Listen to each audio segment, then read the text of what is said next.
Arriving at the main screen, click the Setup button in the lower left corner, then enter your second-level password.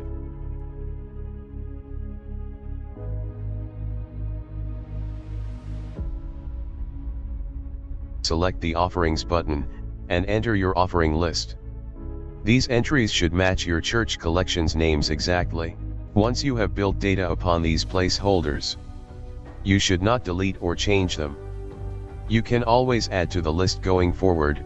However, deleting a placeholder after significant data has been built upon it may make some reports inaccessible and corrupt your database.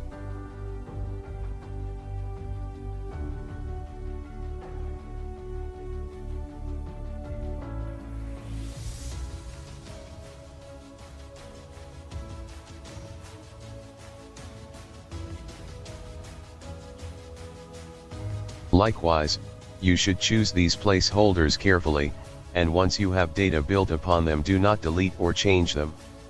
These entries should be a part of your setup process.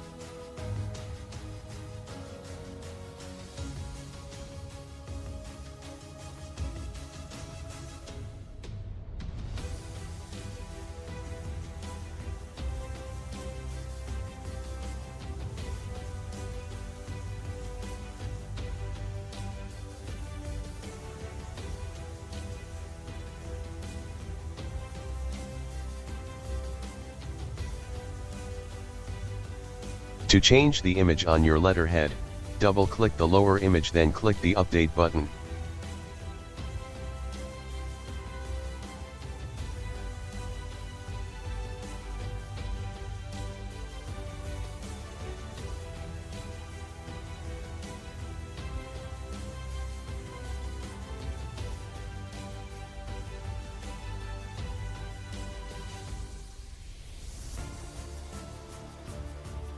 When creating user accounts, only give second-level passwords to those who will have access to the church ledger and the setup area. Please do not forget your password. Enter a password and security question you can remember. Password recovery may require technical assistance if forgotten completely.